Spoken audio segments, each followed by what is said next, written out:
I've decided to talk about something new on geometric numerical integration. So please interrupt me at any time. In geophysical and environmental fluid dynamics, what you see is just an example mesh. I'll give an introduction, then do a derivation on time integration. It's meant to be pedantic. It's actually also useful.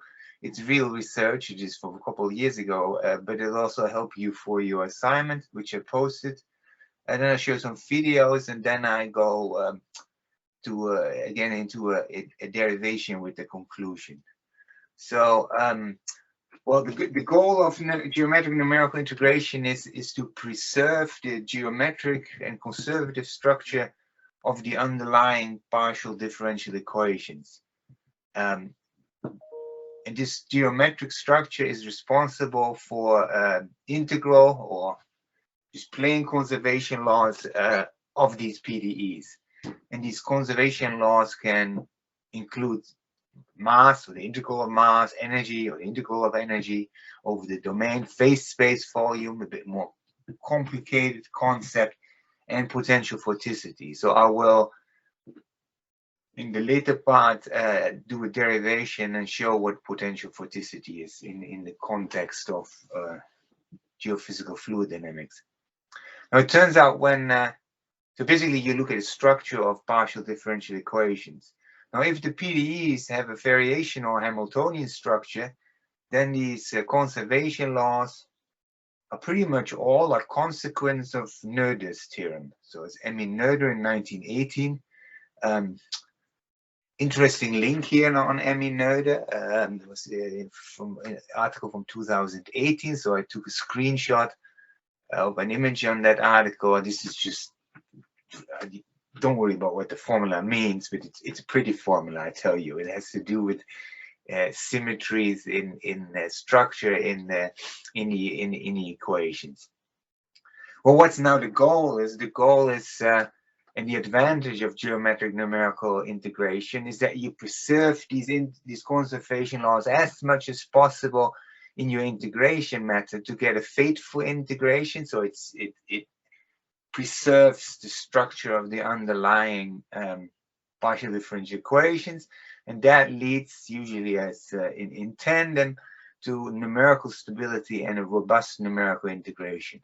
If you want to know more about these variational Hamiltonian structures, and there are lots of text, but I like the book from Rick Salmon. And Phil Morrison wrote a nice review article in 1998. And I know these two people as well. Okay, so now I will actually give an example of how it works. So hopefully you bear with me, given what you've also seen so far in the course. I'm going to do, I made a typo, my first typo, I missed that one. It's Sympathetic Euler with a C. It's a first order scheme in time. And we start very simple, not even with the partial differential equation, with an ordinary differential equation. We consider the position, or more generally generalized coordinate, q of t. It could be position of a particle. And then the generalized associated momentum, which we denote by p of t, and t is time. And there's an energy which depends on this position q and this momentum p. So for example, for a particle, classical mechanics, it would be half p squared, the kinetic energy, plus potential energy, capital Phi of q. So the total energy is then the sum of potential and kinetic and potential energy. And time, let's say, runs between time 0 and time capital T. Then the dynamics of this particle, which will give us Newtonian dynamics, is governed by a variational principle, Vp. And it's the variation, the delta in 1, of a time integral from 0 to t of p dq dt. So ddt is just the time derivative minus the energy, and that integrated over time. Now, when you do these variations, and we saw them in class, you want to isolate the variation delta p and the isolated variation delta q. So that's done in 2. Oh, my cursor, right? and then you have delta p multiplying dq dt minus dh dp. That's the partial derivative of the Hamiltonian with respect to p. So when h is p squared with 2 plus phi of q, then the h dp is simply p. And then here you minus the delta q, and that's in front of the term dp dt plus dh dq. And now, since delta p and delta q are arbitrary, I highlighted it in the course. These things with these expressions between the big brackets need to be identically zero independently. So you basically get the q dt or q dot is the h dp, which is p for this simple energy being kinetic plus potential. And you get that the p dt or p dot is minus dh dq, and that's minus the derivative phi prime of the potential. Now, when you combine these equations, so if you since p is q dot, you would get q double dot is minus phi prime of q, which are actually Newton's. It says it there, Newton's equation of motion, just for the particle in a potential phi of q. Just I think you might be familiar with that, and hope at least you're familiar with that example. If not, let me know.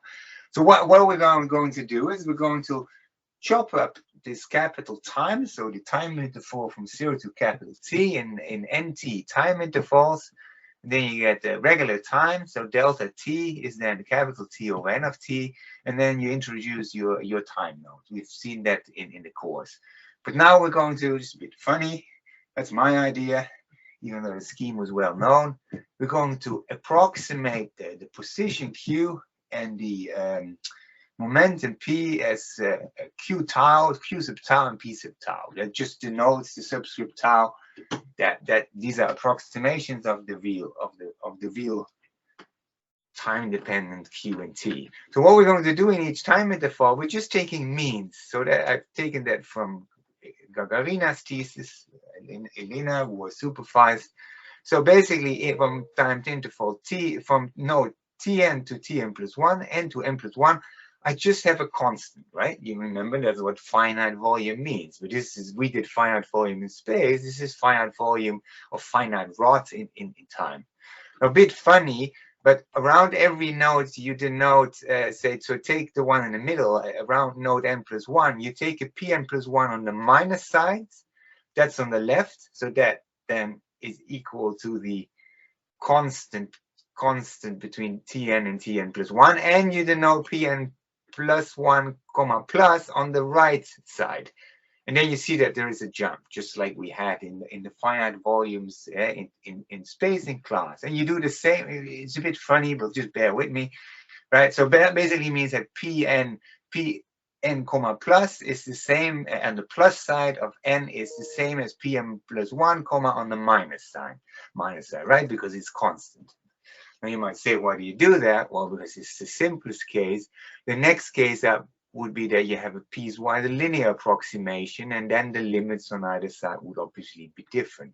But we'll start with actually, we don't do the other case. You can imagine that you can do the other case. And we do the same for Q. Piecewise constants, you get these jumps. So now going back to, what was it, this one, we're going to substitute that approximation piecewise constant in 1. And then chop it up in different time intervals.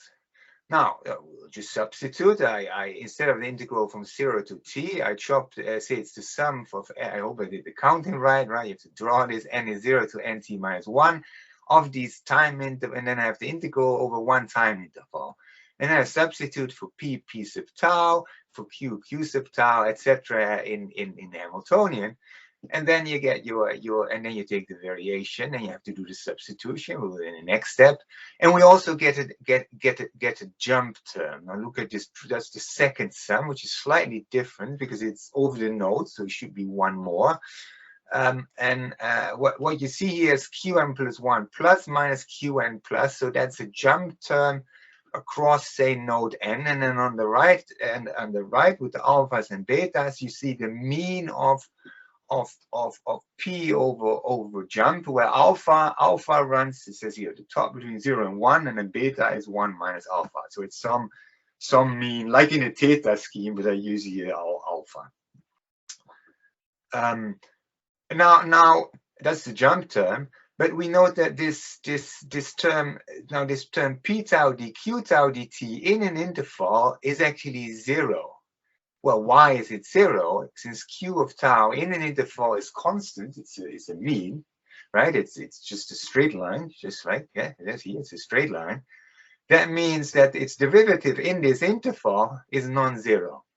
Of course, at the edge, it's a jump, and exactly these jumps are what you see underlined in 4. But this term, p tau dq d tau, gets killed because everything is constant, so the derivative is constant. Since q tau and p tau in this interval are constants, it's trivial, just almost like we saw with the Riemann solutions, it's trivial to integrate this. This is just the constants filled in over an interval times delta t.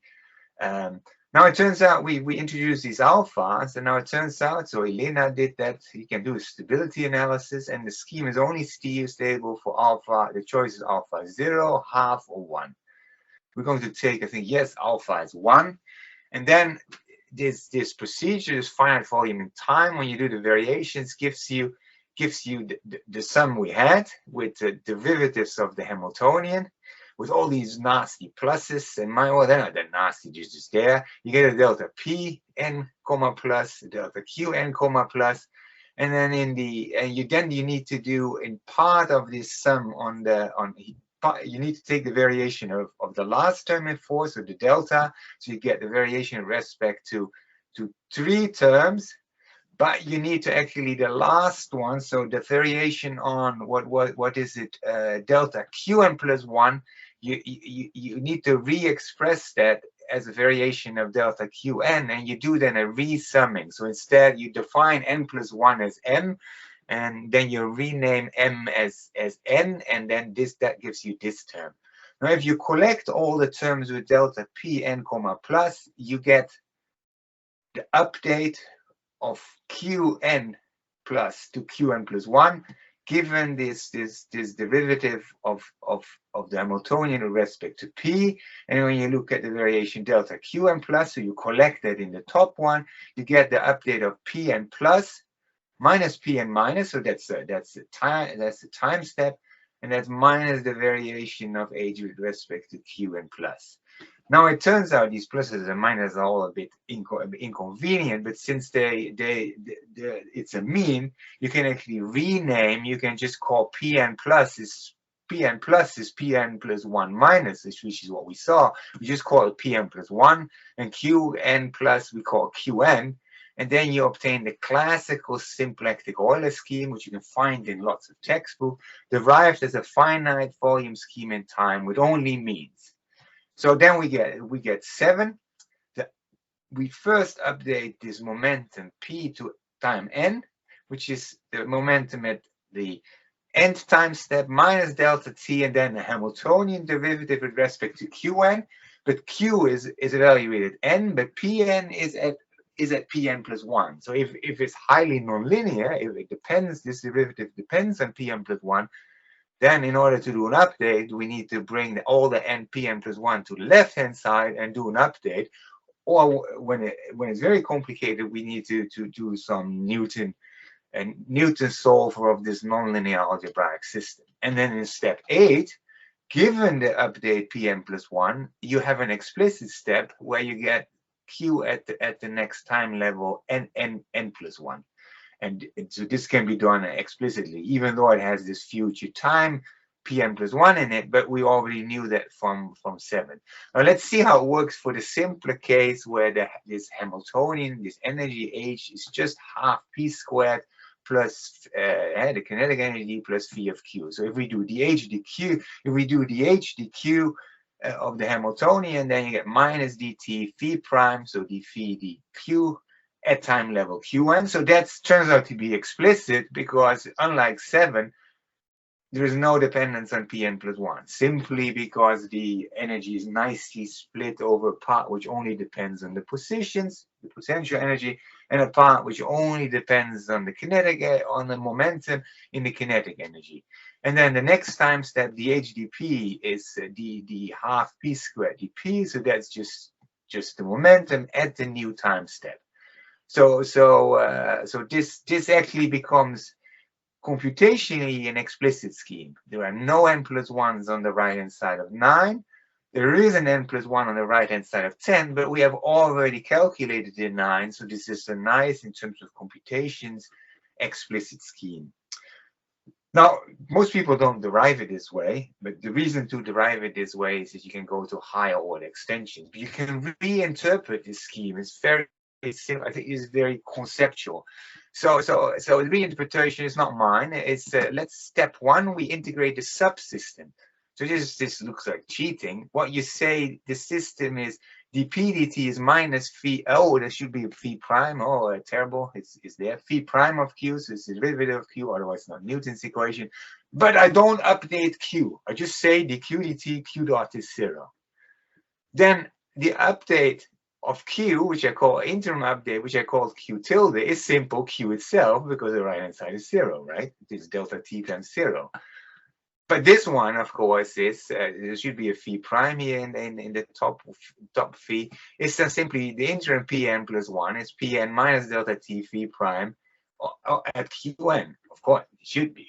But now the next step, step 2, I'm going to integrate this system, but starting from the Pn plus P tilde n plus 1 and Q tilde n plus 1. But I do the other part of the system and now take, say, dp dt P dot is 0. But I say q dot has a right-hand side. So I split up the system nicely, and then I start from the q tilde. So then I get Pn plus 1 is P tilde n plus 1, which is with nothing else, because the right-hand side of P dot is 0. And then I can just substitute what I had in the first step in 12 on the left-hand side. So I substitute that. Oh, did I do again? Again, I made a typo. This should be a phi prime of q in 14, like in 12. Now, of course, q dot is p, so that updates as qn plus 1 is q tilde n plus 1 plus delta t p tilde n plus 1. Then I just substitute the values of q tilde n plus 1, which was qn, and p tilde n plus 1, I just call pn plus 1. And then you see my total scheme 14, 15, if I don't forget the prime in 14, is exactly 9 and 10 as I had derived. So there's a so they call this actually a composite method. So that since the structure is so split, you can do a decomposition where you actually have an exact integration of your simpler subsystems, and when you combine them, you have an integration method for your total system. And of course, because you do the split, you're going in an approximate fashion. It reminds us a little bit. I hope it reminds you a little bit of the tactic in the what was it, in the Godunov method, where you use for a small time step delta t, you use an exact integration using the Riemann solution of the Riemann problem. And this is in a similar spirit. You use an exact part of a simpler system to integrate the more complicated system. I have no idea whether this is clear to you. So could you tell me, does this make sense? So I thought I put this in because it going back, you see piecewise constant polynomials, but you can imagine, and that's what we did, you can extend this to piecewise linear or even piecewise quadratic. You can, and we have done that. So so here I say that you can imagine, and it's possible to make extensions to classical second order Sturmer-Verlet scheme, and you can even derive new higher order third order schemes with this setup, because I hope you can see that the setup extends. And actually, it turns out I couldn't find a page in the Principia. Isaac Newton actually invented the symplectic Euler scheme when he was looking at the two-body problem, and he literally did it by graphing it.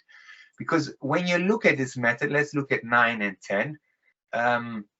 The first update in 9 is what we would call a forward Euler method. The new time value of p at pn plus 1 depends on the right hand side, which is only the old time. So that's forward Euler. But then 10 is a backward Euler step. You update q, right? But you use exclusively the n plus 1 values. It's a combined forward backward Euler time step, and that gives you symplectic Euler. And that's something like that is what Newton actually did. So it was Newton who invented it. So here just the graphics.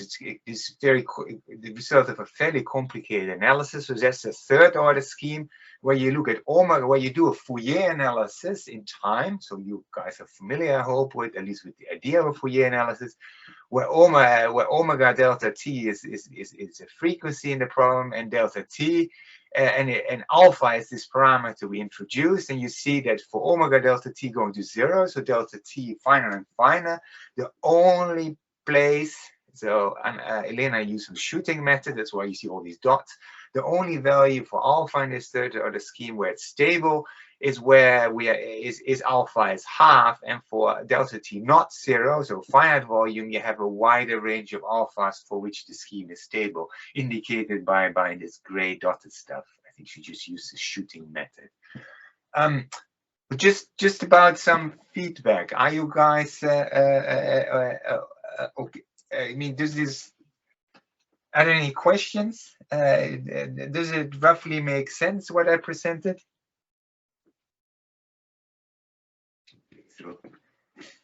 Well, let me know. Now it's video time. So we started here from a variational principle, and now I'm going to show some videos. You're not meant to understand this formula. This is just for, so you can follow this technique. So it's in essence a Leeds method, a Leeds-Galerkin method, where you look at the 3D nonlinear potential flow water waves, so 3 space dimensions, 1 time dimension, and you discretize the entire 4-dimensional variational principle in a consistent fashion. And 84EH, this is actually with a symplectic Euler time discretization. 84H is what you put in a computer, and then you need the definitions before that. But this is the entire, what you see there is the entire numerical method. I'll show now movie. So the snapshots here is in itself actually a nice, so it's time going down, and then the domain is shown. So at time t is 0, the domain is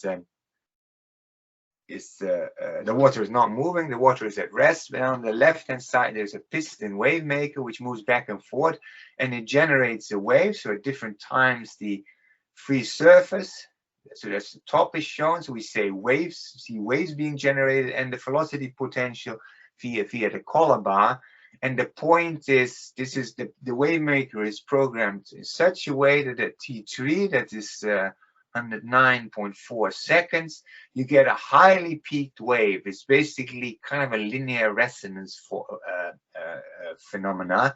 And then that's you could call this a rogue wave. It could be wave at sea, which damages a ship or damages an offshore oil platform, and then it propagates further.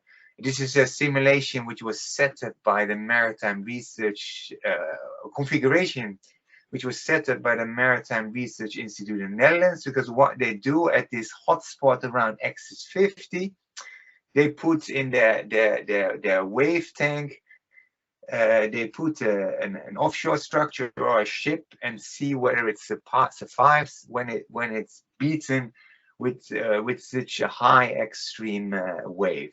So now, since I didn't integrate it properly, I have to stop sharing and then reshare to go to my movie. This is a bit clumsy, but it's the way it is. So I go to VLC Media Player. I hope that works.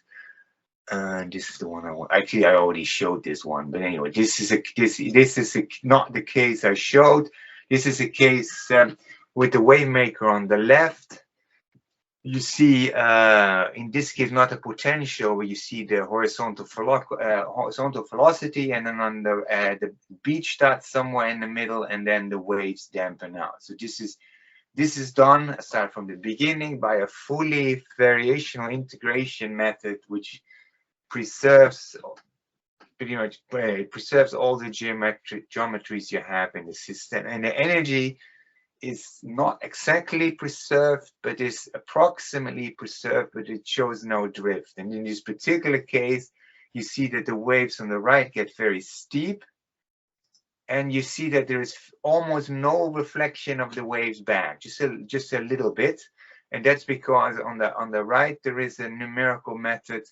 Actually, it's a Godunov method which dampens the waves in the shocks, or in water hydrodynamics you call these bores, but there are the shocks we saw in the finite volume part of the course, and in here the energy is dissipated, and therefore it doesn't reflect back. So another where am I now? I want to be here. So another one, I might have shown it, but this is the one I want to show. Is we use, oh, it's not the one I want to show. Am I back? It doesn't like that movie, so I better not show that movie. Am I back? Yes, yeah. Am I back? Okay. Never mind. It doesn't show that like that one movie. It kicks me out for some reason. But I'm back, so that's good. So I showed basically a couple of examples. I showed example about the wave maker making a wave with a fully compatible geometric discretization, was made by Florian Guidel with the wave maker, and I showed you examples of fluid structure interaction.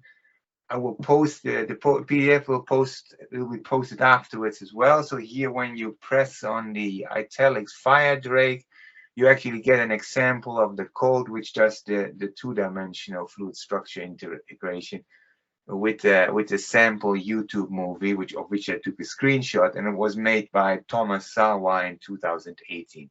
That was about wave impact on wind turbine mass. But again, the philosophy was the same as with the detailed example I showed about finding the time integrator, but everything now in 3 or actually four dimensions. So let's look at the one-dimensional rotating shallow water system. So so normally you write down the shallow water equations in 2 dimensions. So what the shallow water equations model is water with a variable depth, which in one space dimension x is denoted by the depth h, which just depends on x, the position, and time. And there are horizontal velocities. So I keep the 2 horizontal velocities, the velocity u in the x direction, the velocity v in the y direction. But I say they only depend on x and t. It's just because it's simpler. So it's what we call a symmetric setup. We have taken out all the dependence on y, right? It's a bit artificial, but you can do that. And then there is a Coriolis parameter having to do with the rotation of the Earth. And at our latitudes, it's about 10 to the minus 4. 1 over seconds, and we have the acceleration, so it's rotation that's denoted here by the axis, spins around with f, constant Coriolis parameter, and we have gravity g acting down, so that's about 9.81 meters per second squared, and then v goes in the plane of this simple hand sketch. So now the governing equations, we call these the F-plane equations in geophysical fluid dynamics, are 16, 17, 18. Let's start with 18. It says that the variation of the depth of a column of water depends on what goes in and out in a little stretch. So 18 is basically the continuity equation. If you would take h to be the density, you recognize this as the one-dimensional continuity equation. And 16 and 17 are simply the momentum equations for the velocity u and the velocity v. And on the right-hand side in 16, we see actually minus g dh dx, and that's basically the horizontal gradient of the pressure, because the pressure in this approximation is proportional to gh. And then you see some funny terms, a minus Fv and a plus Fu in the two equations, and those have to do with the fact that we are effectively in a rotating fluid. You and I are sitting in a rotating fluid, except we're so small that we don't notice the Earth's rotation. But if we would be a bit bigger, if we would be a kilometer, or we would be giants, a kilometer big, or even 10 kilometer big, then we would feel the rotation, as if we are on how do you call this? As if we are on a merry-go-round. Then you would feel it. And let's take a domain from 0 to L. So now these equations actually have conservation laws. A very simple one is mass. If you take the integral of this depth h from 0 to L, you can in principle multiply it by the constant of density, then you get mass. So this is strictly speaking not mass, but mass scaled by the density, the constant density of the fluid. And it turns out that the mdt, the mass, is conserved under certain conditions. It's very simple to show. So let's go to the continuity equations 18 and just integrate it over the whole domain. I've done that in 19. Then we can take the ddt out from under the integral, so it becomes a straight ddt. That's below 19, and that equals basically the integral of the hu dx, so the flux going out of the domain. And since we have done this in class, if you take the integral over x of something you differentiate with x, then it means that it's hu at the endpoint, x is L, plus hu at x is 0. So it's basically the flux going out, hu at this gives you the minus sign at the end of the domain, plus the flux coming in at x is 0, with u counting positive. Now, for certain boundaries, this is 0. So why would this? Can you tell me? This is the interactive part. Can you tell me for which boundaries, for which domains, those two terms in 20 on the right hand side would be 0? What boundary conditions would be suitable to get 0? So it's your turn now. I can't see you, but I can feel that you're there. For which boundary condition would it be appropriate to say that hu on the other end of the domain is 0?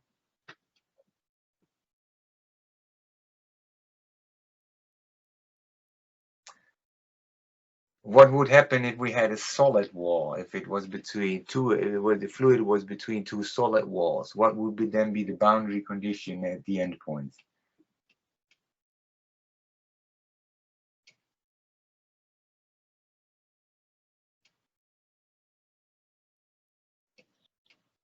Anyone, what would be the boundary conditions at x is 0 and x is L?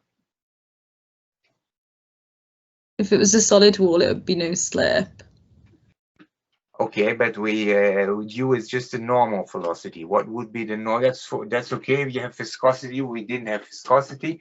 So what would happen with the normal velocity at the wall, which is what u is? I suppose it's equals to 0. Yeah, so it's 0.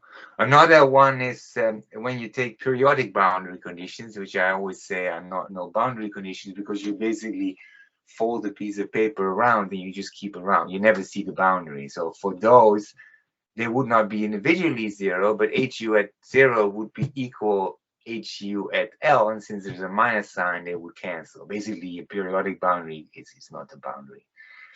So likewise, you can show that the energy of this system, I'm not telling you how to derive it, maybe all of it did that. The energy is the kinetic energy, is half hu squared plus v squared, and half gh squared is the potential energy. And you can show that the energy is conserved for this set of equations. So energy and mass are conserved. Then we have this funny thing called potential vorticity. So let's look at potential vorticity. This is it's a funny one.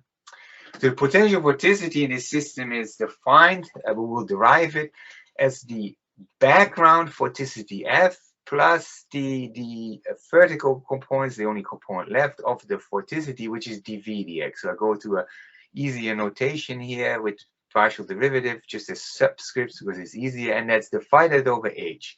So now when you look at the total vorticity, so that's the background vorticity F, plus the vertical component of the vorticity, which is dv dx minus du dy, right? If you take the curl of the velocity factor with only horizontal components in the velocity, you get this as relative vorticity, dv dx minus the, now I'm going to the other notation again. I told you that I would do that, minus the u dy.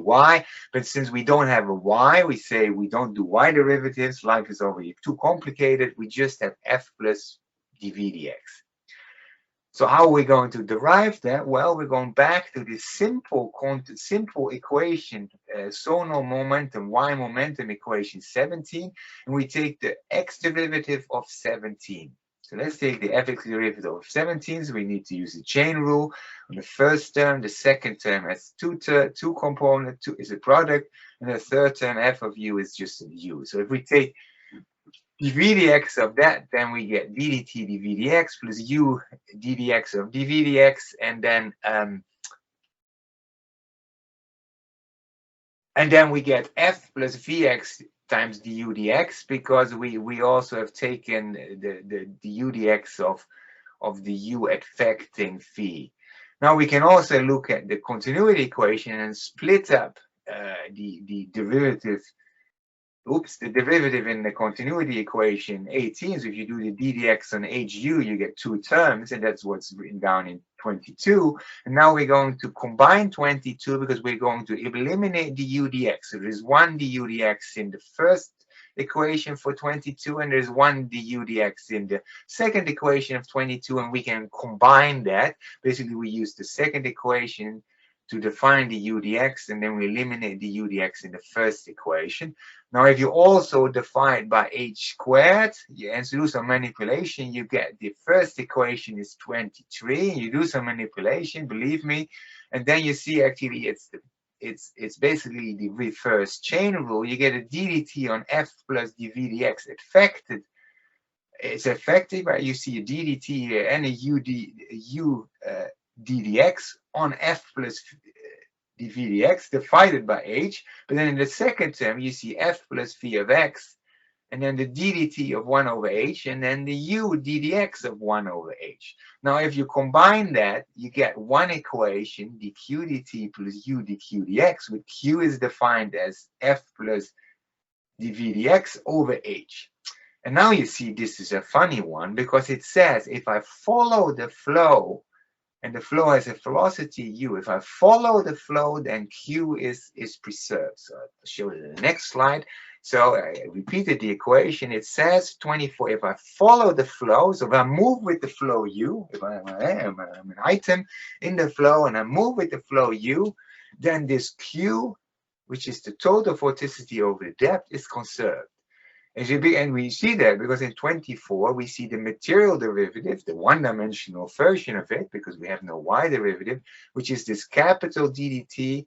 Oliver and Cedric must have introduced that, which is the partial ddt plus u ddx. If we follow the flow, then the capital ddt of q is conserved. So let's think about that. Let's think what that means. Following the flow. So let's say that when we follow the flow, the depth h increases. So imagine you follow the flow and you become taller, right? You are the column of water, you become taller. But that means that under mass conservation, and since the PV, the potential vorticity, so this funny quantity Q is conserved, that if h is in the denominator of 24, is becoming bigger, that then the denominator, the denominator f plus Vx must become larger in order for Q to be preserved, to be constant. Since f is constant, that means that dv dx needs to increase in order to compensate for the increase of the depth with Q staying constant. And that means that the relative vorticity needs to increase, and it means that the water starts spinning faster. It gains more vorticity, it gains more rotation. And this is exactly like an ice skater or a ballerina who spins around and makes herself narrower, certainly with an ice skater, and then starts spinning faster. And it turns out this is linked to what's called a very fundamental symmetry in fluid dynamics, in viscid fluid dynamics, it's called the particle relabeling symmetry. And if you wish, you can actually connect this to Noether's theorem applied here to the fluid dynamics. So it started with M.E. Noether, but you can apply this to fluid dynamics. So I'm basically done. I have worked over the years with various applications where I use these geometrical integration methods. So there are, I've worked on particle mesh methods. I give some reference here. I've worked and I showed movies on water wave modeling to model extreme or rogue waves and wind turbine interactions. A whole series of PhD students worked on that, and at the moment it's underlined Yang Lu and Wajia Rehman are working on that in collaboration with the Maritime Research Institute in the Netherlands. You click on that, and then you might know Johnny Bolton. Johnny Bolton is working on a near wave energy device. I give some sketches here, and he uses these geometric integration techniques as well as optimization techniques in order to see whether we can get an optimum redesign the wave energy device, so we get an optimal harvest. Well, future work can be various. We're looking at better techniques for the rotating shallow water equations. That's why I showed this example of potential vorticity in a geophysical application. And there are many more complicated equations which have rotation. You can look at potential vorticity in very fundamental variables, Cleb's variables. You must have seen seminars on rotating Rayleigh-Benard convection. I've been working with Steve on Hamiltonian formulations of that, and we're still looking to get a faithful numerical formulation. I highlighted variational time integrators. I showed a very simple one, a first order symplectic one, but it's of interest to work on higher order time integrators, which keep track of the structures of the equations. And I've looked at various water wave applications, and one is here in a poster. This is a poster it was a PR campaign in 2000 in the London Underground, and it basically highlights the importance of waves. And the reason I show it here is because there is in one wavefront, you see on the right hand side that the wavefront is smooth, but here on the left side the water becomes so shallow that the wave can do nothing else than to break, and then numerically you would have to model what's happening in this breaking wave. So if you want to model this entire wave system, you would need to you would have to be faithful with respect to the wave propagation of the smooth part as well as the wave propagation in the breaking wave part. And having a model which can do both, that's not that easy. So I finish with that, and I just give you a series of links, and it is irrelevant here. But when you get the PDF, you can click on the links. So everything in the PDF which is italics, you can click on and you get a link. This is a link to various articles. So that's it for me. I stop with the poster. Let me know the image from the poster. Let me know if you have any questions.